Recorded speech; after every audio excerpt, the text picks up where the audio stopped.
Hi, my name is Tracy Kilgore. Welcome to our Neuro Neutral podcast. This is my co-host, Julie Olson. Yo, yo. Every episode, we're going to dive deep into a different area of neurodivergence and visit what we call the neuro neutral space. This is a space in which we can create, we can change all the belief systems that we took on as we grew up, and we can turn them into whatever we want. If you don't understand that concept, that's why you need to be on the podcast and Hands watching. down. Guys, this is for you. Stay tuned. This is my editor, Tyler Jawano. She is very near and dear to my heart.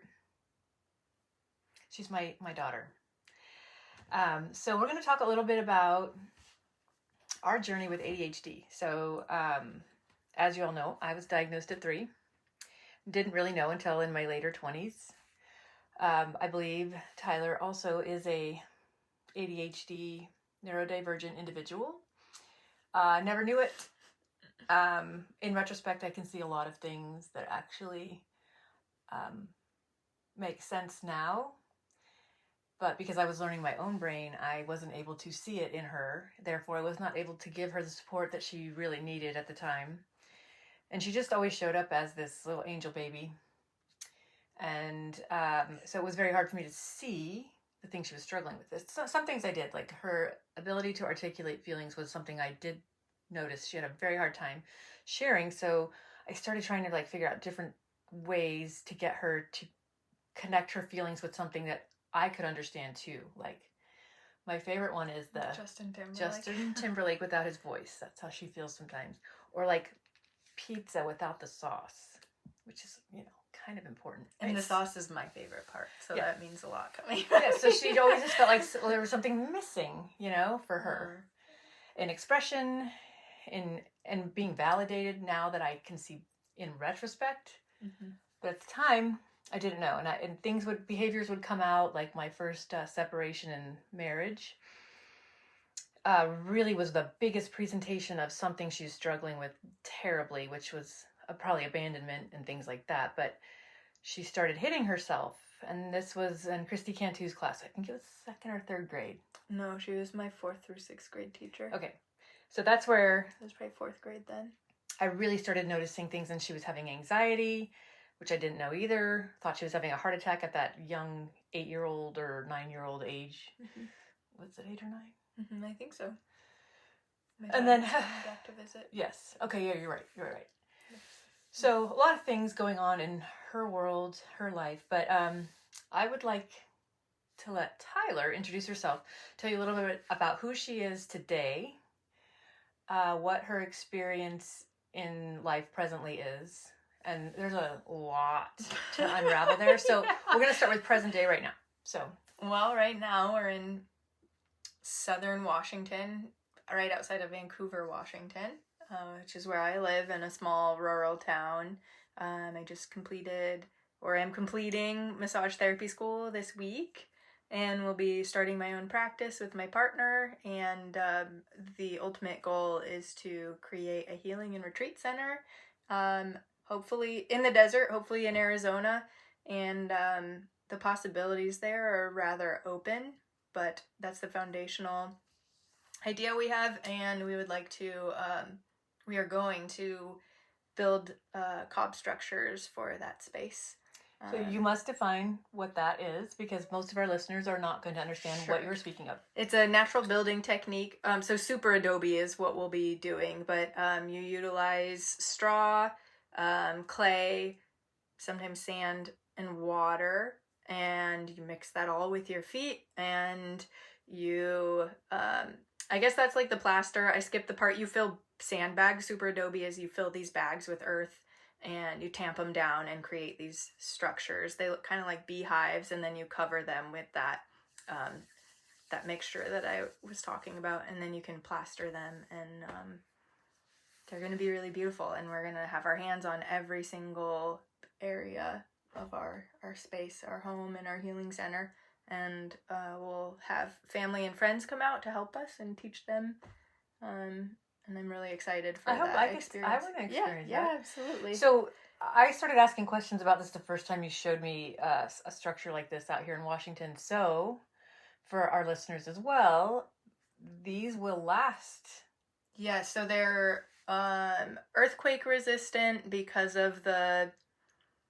I actually maybe not the best person to describe this, but they're fire resistant because it's earth, and they're earthquake resistant as well. So they're very, very stable structures. And then it's easy to fix because you've got all the equipment, all of the materials in the space around you. So that is pretty exciting. And we get to build it exactly how we want it. I have so many ideas and I'm very excited for that. I'm excited to see. Yeah, it's going to be very cool. Like, can you actually make... Does it always look beehive-ish, or can you form it to be whatever you want? However you want. Yeah, you just organize the sandbags in whatever configuration you desire. But because of permitting, we will be doing it in very specific ways so that we can take up the space that we want. But it'll be very cool. So that is where I'm at right now, but I've been a lot of places up until this point. Yes, you have. I need probably more direct questions. I can give those to you. Okay. So, usually at the end of my podcast, I like to ask this question. But with you, I think I want to ask it right now. Okay. So, when was the first time you realized there was something different about the way your brain worked? Probably really young. Well, whatever sticks out to you, could you share on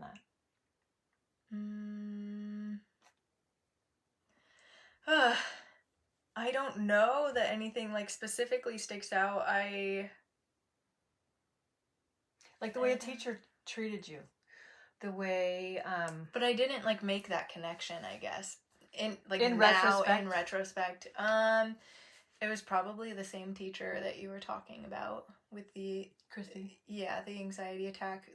I had chosen a very long book for a book report, and I did not complete it because I remember when, and maybe it was a lot during school, when I would have big projects due, I would get so overwhelmed and anxious about it and would spend like days or an entire day just like kind of staring at the requirements and trying to organize in my head what that meant and how I was going to do it. And I even remember for like a trip to Catalina Island, I had to finish. Yeah, it was awful. It was terrible.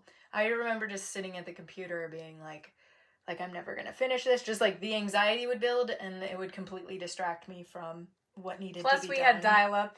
If you all don't know what that is.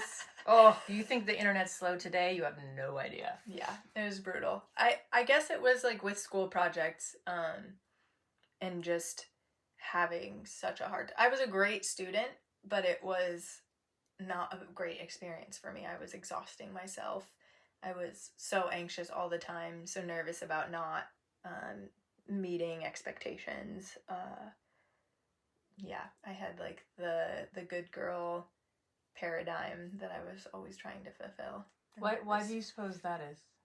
Because I recognized how hard things were for you. You were a single mom for a lot of my life, and I remember taking on a lot of that responsibility and feeling like I needed to make sure I was being good. I was doing well in school. I was being a good girl so that you didn't have to worry about that. But did I put that pressure on you? I don't think so. I think I did that myself. Okay, because I don't remember doing that. Yeah, and probably the Mormon church a little bit. Like, choose the right is something that I think has been limiting for me.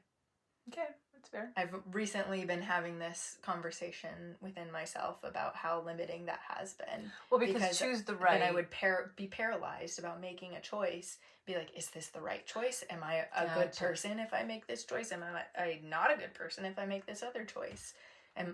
Is my family going to be damned for the rest of eternity if I make the wrong choice? Like, no, that's fair. I am... Part of my neurodivergence is catastrophization, which I think a lot of women experience that. And speaking to my roommate, she also does that. A lot of us do that. Same. Yeah. So I've learned a lot of things to not do that anymore. But it doesn't mean they don't still come up. Yeah, but sometimes now I can redirect. You can redirect that with the right tools. Yeah. But sometimes you don't even realize that that's what you're doing. And you get so far down the line and then you're like, oh shit, I gotta get out of here. No, that's why it's really good to be in a community where people can be like, hey, let's do that thing, you know, Yeah. like whether it's the five senses to bring you present or whatever, using your tools, you'll always need to tap into them at some time or another, I feel like. Yeah.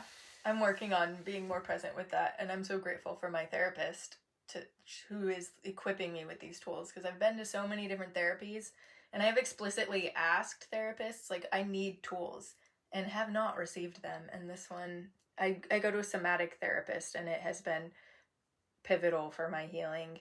And for those who experience PTSD and CPTSD, I highly encourage you to seek out somatic therapy, somatic re-experiencing, because it's I agree with you. For me, it's what has been most effective. It's a slow process, it's a long process, but it's painful. Took a long time to build that up. So the pain and the patterning that you're going to wire through somatic therapy. So it took a long time. It's going to take a long time to undo and reorient. I also utilize, there's this podcast that I found called To Be Magnetic, and it's a manifesting podcast, but really it's a neural reprogramming experience. It's very cool. It's like its own language, but once you get into it, it's super helpful. I actually use their, what's the word I'm looking for? Subscription, and you get access to different workshops that help you rewire specific things. So you'll go in and find a core wound. There's like a reprogramming money one, there's one for inner child, there's one for shadow, there's one for love. And so you go in and you find a core wound that keeps coming up as a block for you in whatever it is that you're trying to manifest or create or connect with in your life. But really it's a path to authenticity, because you're able to identify these blocks and you're able to, tease them down to the root, and then repattern your brain by like coming up, like just imagining a fake re-experiencing of an experience that you recognize as the root it's of like that creating issue. a new memory, basically. Yeah, exactly, because as you know, your brain doesn't know the difference.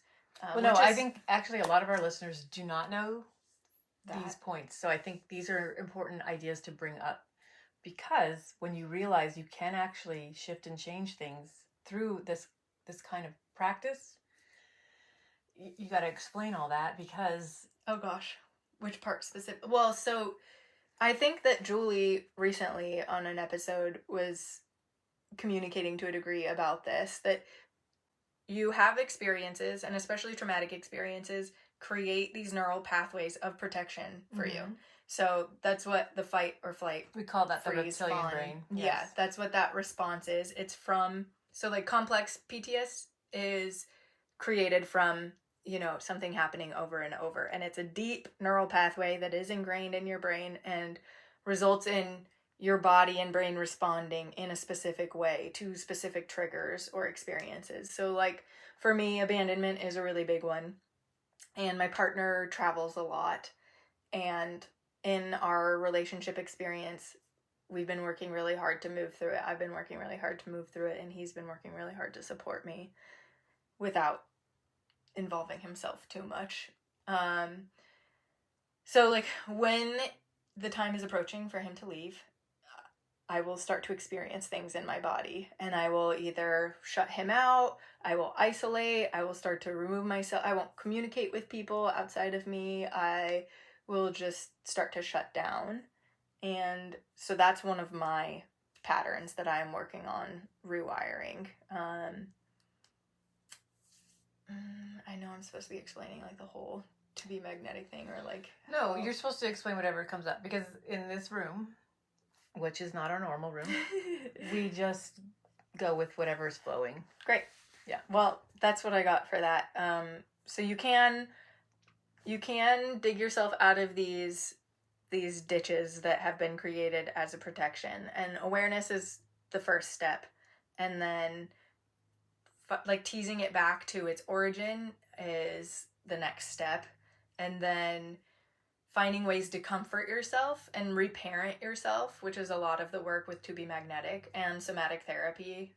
Maybe not explicitly in somatic therapy, it depends on your therapist, but reparenting yourself, giving yourself what you needed in that moment, and also being present to the present and letting your body know, like, you are safe. Like, yes, my partner is leaving and he is coming back. And, you know, obviously, like, people die and things happen, but he is not going to just up and leave and abandon me. And I am learning to ask for what I need in that space as well, which is really hard for me. But, like, letting him know that I need a point of connection before he leaves, and when he comes home, like, a little bit of eye contact, like just some sustained eye contact and eye gazing is super helpful for me to just, like, feel connected, feel his presence, like deep hugs, and then when possible, because a lot of times he's out of service when he travels, which tends to be the harder time for me, but consistent communication. And also, this last time, we've been apart for a little bit over a month at this point, and it has probably been the easiest one, which is really exciting, that I'm becoming more secure. What would you say is probably where you would say that stems from? Why it was easier? Oh, my dad. Oh, why it was easier? Mm-hmm. Presence to it. I mean, I got really triggered before he left. And the issue with that is that it in turn triggers him, because then it feels like he's being suffocated. I think that happens in relationships a lot. Yeah. So I think that's probably pretty normal. Yeah, totally. I think it's just the active work that I've been doing, and just instead of, like, letting my body take its little ride through that experience, being a lot more present with my feelings. And like you said, for a long time I still have a very hard time articulating my feelings. So learning to do that is helpful, just like learning to do that for myself. So sitting and being like, okay, what, and this is what I learned in my somatic therapy sessions, is to, like, come to my body, find quiet, and feel the sensations in my body, and then let them speak to me. Sometimes they come in images, sometimes they come in colors, sometimes they come in sensations, and allowing myself to feel them is part of it. I'm still very much learning. I don't know exactly why this one was easier. It also may have been because we were at a point where we needed a break from each other. We needed some space, because we've been in school and we've been, like, very closely intertwined for the past year in a very unique living situation that has put some stresses on the relationship. So I think part of it was, like, needing that space, getting that space, enjoying that space, like, learning that I love my alone time. And also, I know that my partner needs and loves that as well.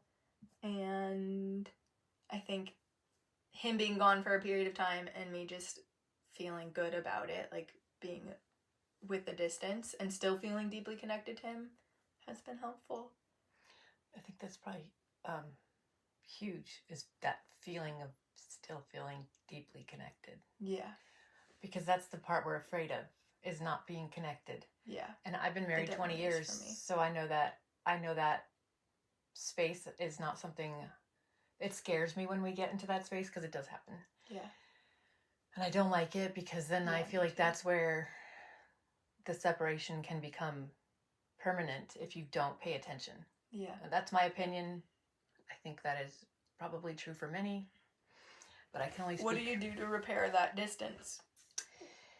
Well, communication is essential, and sometimes. What do you specifically do? Well, I don't want to talk too much about my relationship, but I've been struggling with it a little bit, so trying to find the language that we both understand, because a lot of times that will be in communication. What is not working is what I'm saying, what he's saying is not. You're receiving it differently. Completely. Than what you're intending. And realizing that has been really good. Mm-hmm.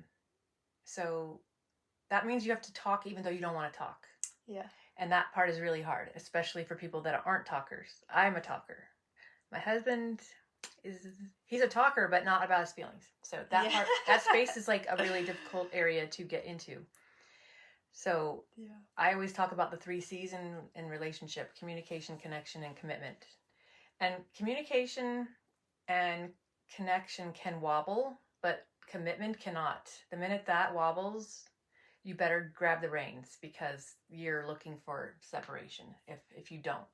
So that's the one that's almost always been still intact, while the other ones kind of fluctuate. So, but we're really working on the communication and understanding each other, what we each need, And being able to express that individually. and yes, and like finally coming into the place of learning, oh, we're not accepting each other, so we need to do that. Yeah, I'm glad you recognize that, because I have recognized it on the sidelines, and y'all aren't always like super receptive to your kids' input on your relationship. Well, maybe now that you're a grown up, we listen. Not always. I know Erin We're listens not always. to you. Yes, sometimes. It's just like sometimes I I think can't. Well, because remember, when you have ADHD and you're neurodivergent, like your processing system, like you can hear something. It doesn't necessarily mean we're all gonna like grasp onto the whole idea and understand it, process it, and then implement it.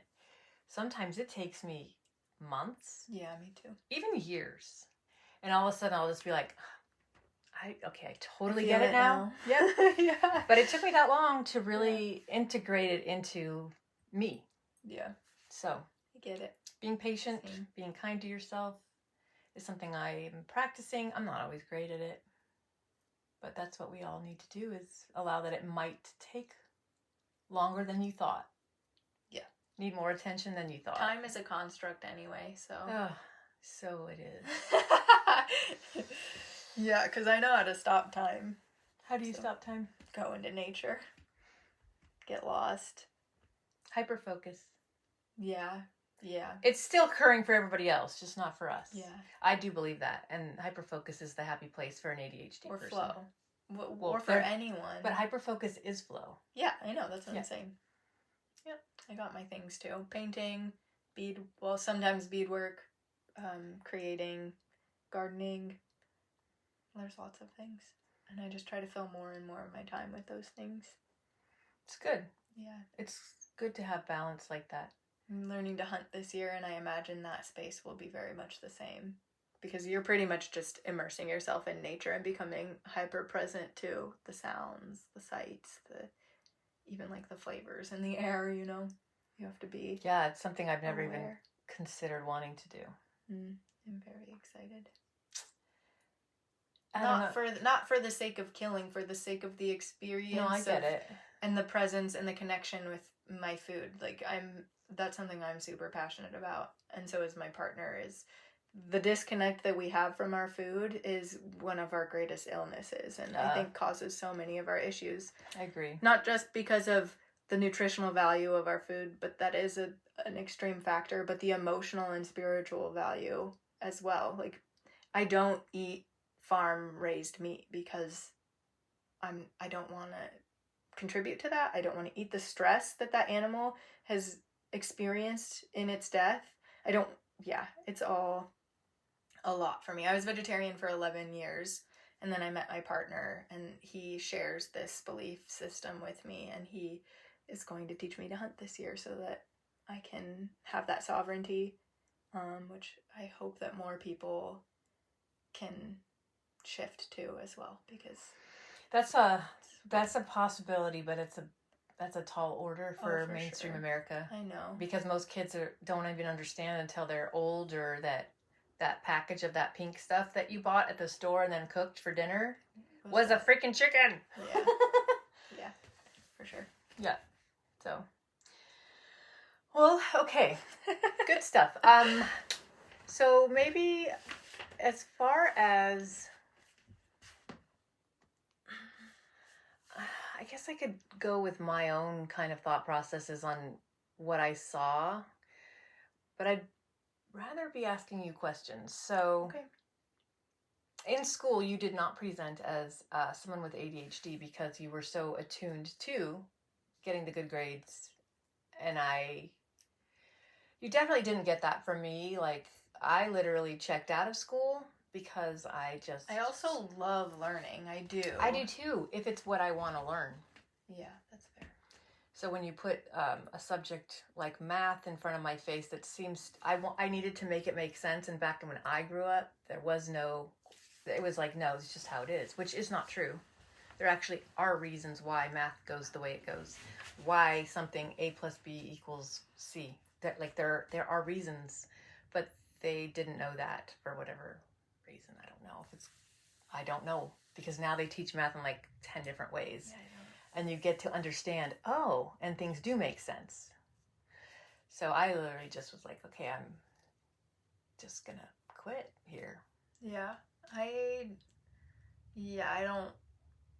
don't know. I know I was in like AP classes and honors classes, and I don't know. It was hard. I spent all of my free time doing homework, and I remember falling asleep in textbooks, and I don't know how I got A's. I don't know how I did. It was, I don't know. I don't have much on that. I just tried really hard. You didn't get frustrated with... I did. I was always frustrated and exhausted by school. But I was so scared of, like, not achieving. And I wasn't that great of a student. I was, like, meh for the good students. What was your GPA? I don't remember. I think it was, like, 3.6. That's pretty good. Yeah. That's pretty good. Okay. Yeah. Yeah, I didn't worry too much about you in school. Very rarely did I have any concerns about your grades, which kind of set me up for, I don't know what, with the rest of my offspring. But I learned a lot about not putting too much pressure on the straight A's, because I know through my own journey, I did not present that way unless it was something I was actually interested in. So it wasn't until I went to cosmetology school that I was so engaged, because I always wanted to do hair my whole life. It was fun and easy. And then when it got boring, that's when I was like, hey, this is not stimulating me. So wanted to, like, quit, actually. I don't know how old I was, 23, 22. You were little. But I told myself, this is the one thing you're not allowed to quit. You got to finish. And then I've done hair for 30 years now, so it's a good thing. You did it. Yeah. But sometimes we have to push ourselves, and this is where you need community too, because you need to have someone you can bounce these kinds of things off of that understands. Because if you're talking to a neurotypical, a lot of people will hear what you're saying and just think you're lazy. Yeah, I feel like I've recognized that in learning in the past couple of years, and a lot inspired by my partner, because he's also very neurodivergent, but has come to a place where he takes extremely good care of himself and listens to himself and knows what his body needs and then gives it that without compromise, pretty much. Taking rest. I need a lot of rest depending on what I'm doing or experiencing. Like with massage, sometimes it can be super giving. It can be energy stimulating for me, or it can be super depleting, and I have to keep checking into my body, decide when to take rest, what that rest needs to be. Is it active rest? A lot of times it's going on a 10-mile hike. But I say this, like, a lot of neurotypical people are like, well, why don't you just, why can't you just go, like, work a regular job and work, like, just grind it out for a little bit. I'm like, can't do that.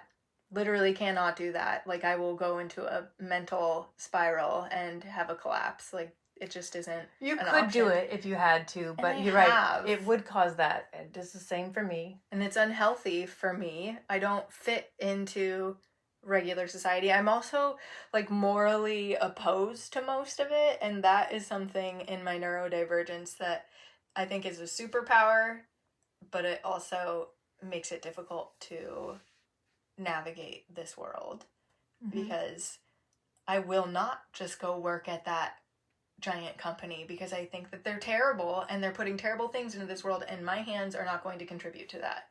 And it's like a visceral thing in my body. It's not just me being difficult. It's if it doesn't sit well with me, I can't do it. No, so what I would say that is you are tapping into what your life purpose actually is. That's right. And you're executing, which we all have this. And this is something that a lot of us deny because it doesn't fit into mainstream America.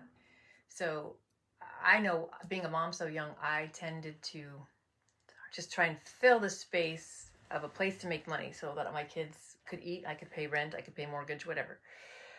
So it wasn't until now that I got this opening where my kids are all adults. So Tracy gets to tap into what my purpose is. And I know what it is. It's helping and nurturing others.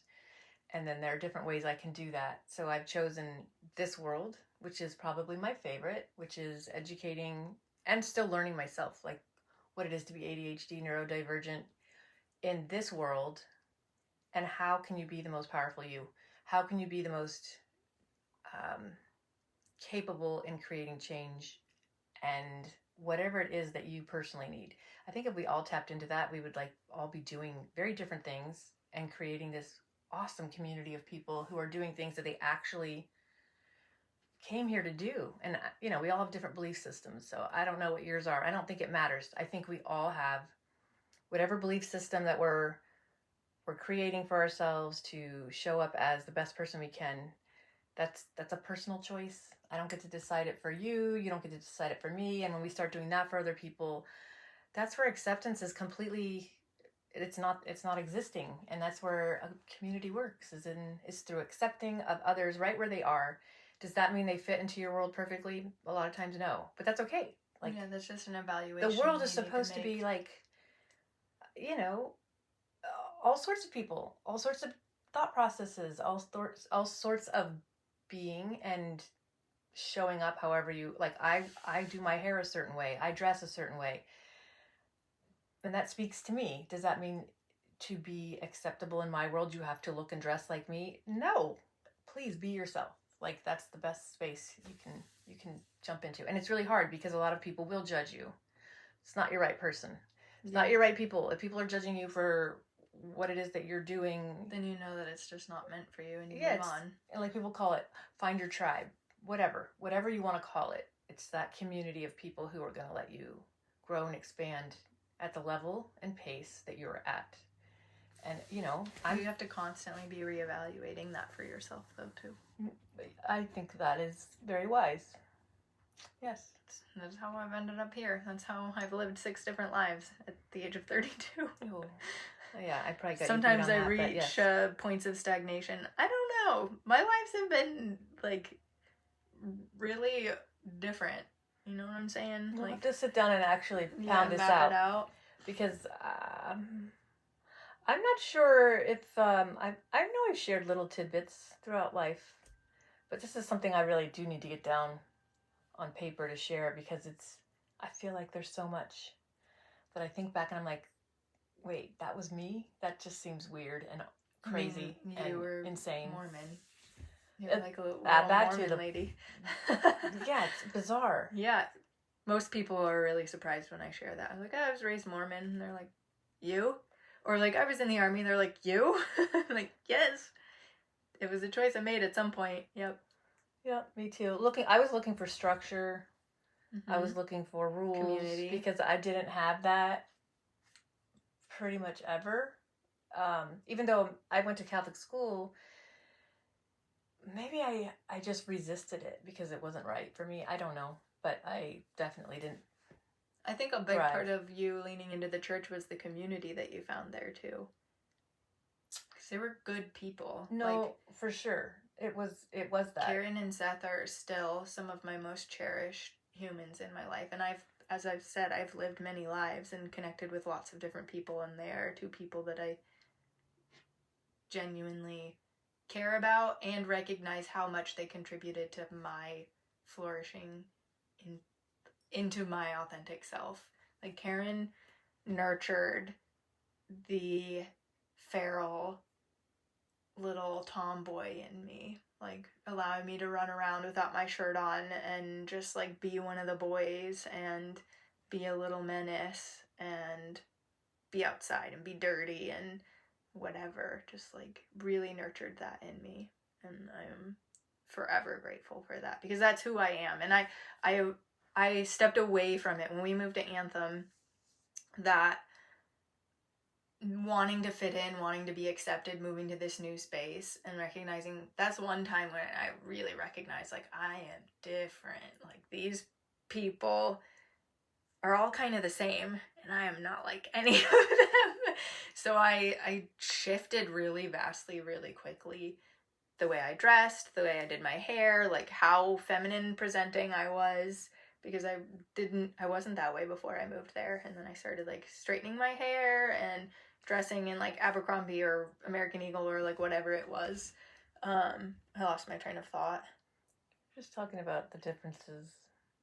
Yeah, and just like authenticity, and I stepped away from it. And recently I've stepped back into that feral child, which is like where, so I've known I've been disconnected from my purpose and have been like just kind of grasping at straws, like I tried nursing, I tried nutrition, which is probably the closest I got. And then I started working with kids because I knew that like helping people and healing people, I've always known that that is my space, because I recognize that the effect that my presence with people can have.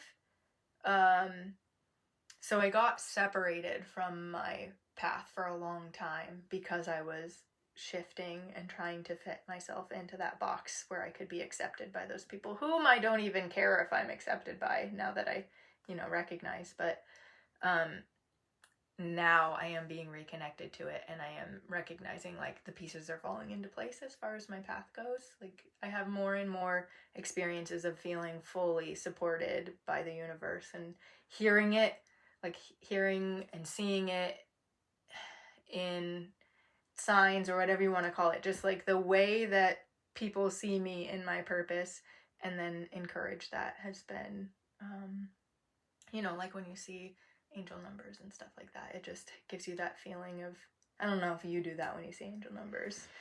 No, my in the sense of feedback, when I have a parent, like universal or feedback. Someone tells me, I didn't know this till I met you, and it has helped me so much with my child, or that to me is, I'm definitely doing the right thing. Validating, yeah. Because if I can help one person notice their child, Mm-hmm.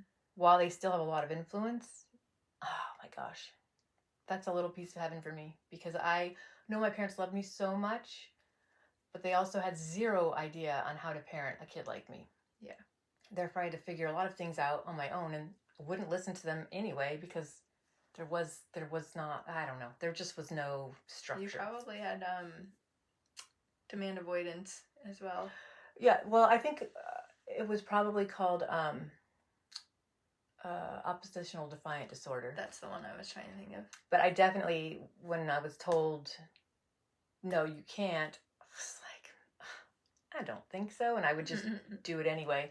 But that started really young. And I think my mom was unable to show up as an authoritative figure because she was so afraid of carrying her history of how she felt growing up and not being... and like pushing you away. Well, she wanted to do the opposite of what she felt. She felt ostracized, and she didn't want that for me, so therefore... She took it to an extreme. She gave me everything I wanted, wouldn't say no, and when I did things wrong, she wouldn't correct them once I was old enough. So when I was a child, yes, she was always fold your hands and be a lady, which I freaking hated because I was like you. Hated it. I liked to wear no shirt. I liked to just run around. I always constantly remember thinking, I wish I was a boy. Yeah, me too. Yes, because boys, they definitely had a different life. They could burp and fart and all that stuff. I have a core memory related to that and the Mormon church. And it's something that has come up in therapy several times. There was a day when the boys got to go on a camping trip, and I love camping. I love camping. I always have. I love to like just get dirty and be out there, and it's quiet, and like Seth and I would find bones or like create structures. Like, it was just still what I love to this day. And the boys got to go on that trip, and I wasn't allowed to go. Like, no matter how much I asked and wanted, I was not allowed because I was a girl, and that was devastating. And that has come up actually with like my partner going on a camping trip with his guy friends. That came up again for me, and I was like, this is ridiculous. So I know a mess of women who like camping, so we should get you great. out there. I went by myself this weekend. It is great. It's fine. I'm working on it now, but I had to stay home and learn how to iron and sew, and I was fucking pissed. See, I believe men should learn all those things as well. Yeah, me too, but that's not the point. No, but I mean, like, why aren't the boys doing that? It just was, it was a bad time for me, and I had the same experience as you, just like seeing that the way that boys were treated differently and could just like do whatever they want and had a lot more free They reign. could sit like this, you know, like. Arr. And now I do. Which I'm a lot more free in that regard. Julie and I actually talk about this that's on a regular. Something that I appreciate about the shifting in gender norms, and what I do, like, we just need to dismantle all of that so everyone can just be. Having these structures to fit into is limiting. To me, it's like, why do we want to create such a... I mean, I think order is the reason why, like, government constantly is, like, wanting to have this robotic type of experience for rigid people, because then they have control. And I know I don't want to really go down this rabbit hole. Me neither, but I agree. So it's like, really, you got to tap into your own self. Figure out what your beliefs are, what your true core beliefs are, and figure out how to explore that and incorporate it into your life, because that's where you're actually going to find happiness. Yeah. At the end of the day, love is all there is. Who cares what, like, I don't care if you call me he, she, they, like, whatever. And none of those things really matter to me. I wear what I want. I wear what's comfortable. Sometimes I wear dresses. Sometimes I wear nothing, you know. It's just, like, yeah, super limiting. And it makes me sad that so many of us in our childhood felt disconnected from self because of what the outside was telling us that we should.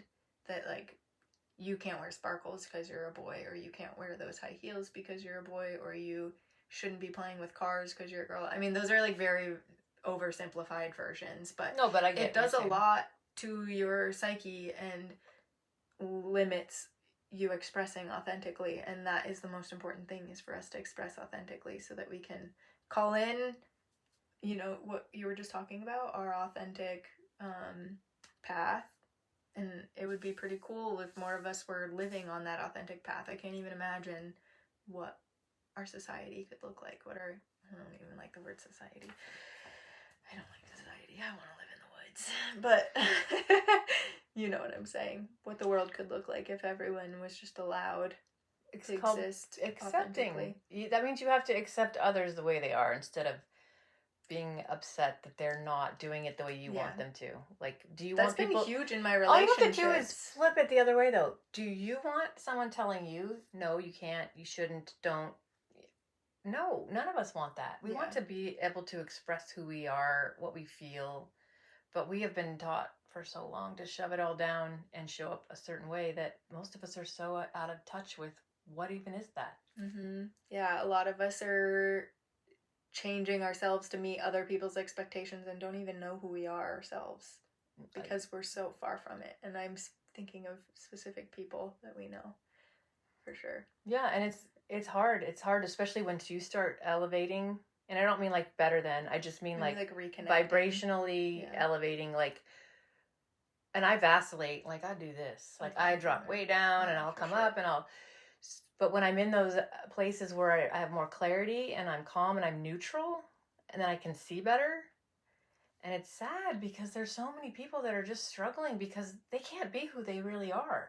Yeah. And they don't even accept themselves for who they are. No, because they're conditioned it's into scary, that.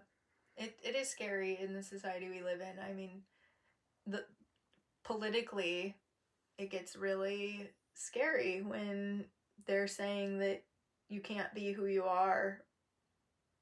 Well, I agree with you. And there are literally laws like coming about that are limiting legally how people can express themselves. Like, that's wild. It's not something I want to entertain as a reality, but it's there. It is happening, yeah. Yeah, I become so disconnected from it because of the way that I live and who I surround myself by. I forget and then, am reminded by the news or whatever. Not that I watch the news. But, No, I I pay try and attention pay to a degree. as little attention as possible to the I news. do enough to know what's going on and Same. be prepared and protect myself, because I feel like I'm a pretty queer presenting person, but people, I don't know, some people don't seem to notice. I don't really know. I don't. But, I'm, like, I'm the some worst person to ask spaces- because a lot of times I don't recognize a lot of things that are blatantly out there. So sometimes I do, sometimes I don't. Yeah, I'm not a good person to ask either, because my view has been like shifting a lot with the way that I perceive people. Because especially I think massage school has done this a lot. The way that I receive people when I first interact with them is on like a very core level, because that's my responsibility as a therapist, is to be present and be open to whatever and whoever they are. And yeah, those external social things don't really come into play for me. It's kind of cool. I get to like go straight to someone's core. I go straight to their pain, and I go straight to comforting them. Well, because you're in a vulnerable back and forth, which is I need to create space for them to feel safe and comfortable, because I'm putting my hands on them the first time I meet them. Like, that's pretty intense in the society we live in, where touch has become so taboo. Yeah, which it's so vital. 2020 is something that helped me to realize how important touch is. I actually started, I don't know if you knew this, I was training to be a professional cuddler. No, you told me. I didn't ever complete the training, and maybe I will, but I feel like massage therapy is much more in the wheelhouse that I want to be in anyway. And there's so much that transformation touch, that can happen there. for sure. For both of them, really. Well, because you're releasing a lot. Mm-hmm. I mean, I guess in cuddling you can too, but... Yeah. And it sounds goofy, so you need to understand it more before you judge it. Like... the cuddling? Well, yes, because there are some people in this world who actually don't receive touch from anyone. And after a while, that's a human need. Yeah. It's an animal need.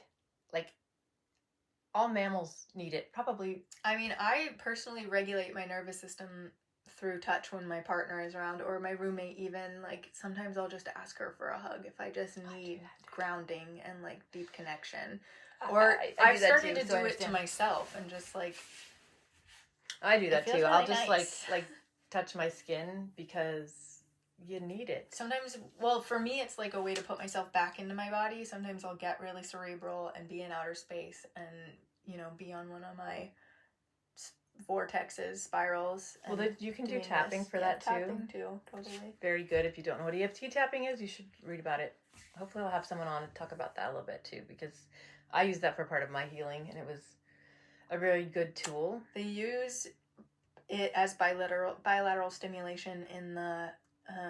to be magnetic in their self-hypnoses. That's part of the thing I was talking about earlier. I'll put one of those on. They have them for so many different things. They have like a trigger one, they have the reparenting ones, on and on and on. And you just pop your headphones on and it'll walk you through, and a lot of them do the bilateral stimulation like this. So, oddly, in this podcast, I will drop below the To Be Magnetic podcast as a reference, and any other tools that Tyler finds helpful for her. But before we cut off and finish, I do want to ask, one of the questions I do ask at the end is, please share with our listeners your favorite modality for causing shifts, change, anything that's helped you that you use on a regular or that you can explain what that is. So, like, I use mantras, simple one, to give you an example, because they'll help me and they change from a space so quickly, because I have identified this mantra to mean this whole slew of things, and by saying the mantra, it brings me into that headspace. Does that make sense? Mm-hmm. So anything, it can be like, I don't know, something used on a regular basis to regulate, to shift into a different headspace. Nature. And to expand on that, I find myself connecting deeply to an animal or a plant in certain phases of my life, and building a relationship with that animal or a plant helps me to process whatever it is I'm going through or experiencing. So this could be like what, gardening? No, it's like specific plants. Like, I will notice over and over a certain plant. I'm like, okay, this plant is trying to talk to me. It wants to tell me something, and then I will start to experience it in different ways, smell it, taste it, make medicine from it, learn about it, figure out, like ancestrally its importance, how other people or peoples have used it. Like St. John's wort. I initially experienced it a couple of years ago, or when I first met my partner. And it like piqued a little interest in my head, and I was like, okay, that's interesting, because he said it was good for depression. I ate some today, by the way. Yeah. And then I kind of just like left it, because he can't take it, because those with, well, I'm actually not gonna. Yeah, let's just keep going. Yeah. So Beep. so I was like, just for some reason I pushed it off and was like, well, if he can't take it, I'm not gonna take it. Weird kind of thing. And then I live in the Pacific Northwest, and the winters here can be a lot for my sensitive nervous system. The darkness. I'm a desert dweller. Like, not having sun for that period of time is pretty damaging. And having a dark night of the soul every year is not really like my favorite. But it's been evolutionary, to say the least, or revolutionary. Like, it's forced me to evolve. Both. Yeah, totally. And so this year the winter was pretty hard, and coming out of it into the spring, St. John's wort started to pop up, and it's got these lovely little yellow flowers, and I just started to see it everywhere. And so I decided to, connect with it more, and it's taught me a lot of lessons, and I've created medicine from it, and that has happened with several different animals. Like, I've had experiences with kestrels that have brought me lessons. Specifically, like with the kestrel, it has. What's a kestrel? It is. We're all wondering. It's a bird. It's okay. It's the smallest of the. Oh my gosh. I can't remember what kind of bird. It's a really beautiful hawk. Maybe it's not a hawk. I don't want to. It's okay. We can Google. It's a kestrel. Yeah, they're if you beautiful. want to know more, ask questions, and we'll but make sure we answer them. Something really cool about them is that they will stop themselves in midair. They'll flap their wings really, really fast, and they will rotate their tail down to keep themselves in one spot, so they look like they're hovering. And it's so that they can watch and wait for the right time to swoop down and get their food. And that, for me, the lesson that I was able to receive from that, and it's a struggle that I've been having, is like comparing myself to other people and their paths, and like how quickly they're reaching things or learning things. Or comparison. Yeah. No. So the kestrel has taught me to trust in my own timing, to wait, to just wait it out, to just, you will feel, and I know this about myself. I have a deep inner knowing that when I can connect to it, I just have to be with it, and then I know when to act. I know when to call the person, when to do the thing, when to... Intuition whatever. Is what you're talking about? Yes and no. I mean, okay. It's just like an inner knowing of... But so for a lot of people, working on intuition is really hard, so... Yeah, intuition is really hard because we're taught to... Because you listen to your head way more, and you think you're in, like... No, well, so the minute you're making logic out of it, it's not. You're confusing the situation. Yeah, intuition is it's the first. It's that gut is instinct. It's like when you're taking a test. It's when you circle that first answer, and you're like, do I know the answer to that question? You probably did, if you were listening. But so many of us are disconnected from our bodies that we have the disconnection from that intuition, because it is present in our bodies. And I have more to say on that, because that goes into my whole belief system about time, but we don't have to go into that one. But we should talk about that another day. But I wanted to tap into the fact that her background is in holistic nutrition, so don't go around picking stuff out of the forest and eating it. She's got a wealth of knowledge there, so she understands plants on a totally different level than most of us. Sure. So I just wanted to say that please don't go pick things in the forest and eat them without knowing what you're doing. Yeah, because you can surely die. For sure. Yeah. Yes. That's my answer, is connecting to and listening to different plants or animals. I'm noticing that it's more plants in this season of my life, and they will just do that thing where they call out to me, because I hike a lot, I walk a lot, I live relatively in nature, and Well, I think you have an inclination, a curiosity there. I also have ancestral connections. My great-grandma on my dad's side used to be like her Pueblo healer, and my grandpa said that she always used to make like What tribe herbal. I don't know for sure. I'd like to know the answer to that. In my research, it seems like Apache, but there's a specific group of Apache, because it's many. huge, yeah. But I'm not sure. I don't want to make any claims because it's hard to find that information. It's hard. There's no like town hall to go down to. Well, what I've been told is that my great-grandmother was kidnapped from her home in Mexico. In the research that I've done, I found a birth certificate that says Texas, and I don't know if it's forged or not based on the word of mouth information I've received about her. But like legally, what I found is her. It's on Ancestry. It's on. You need to get that and have it. That's cool. I love stuff like that. What? It's Texas though.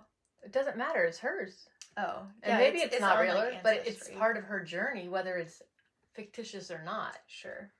Yeah, I guess it is kind of cool if it's like. I mean, like, my mom is doing stuff like that, which is her grandmother, and what's the things using her account.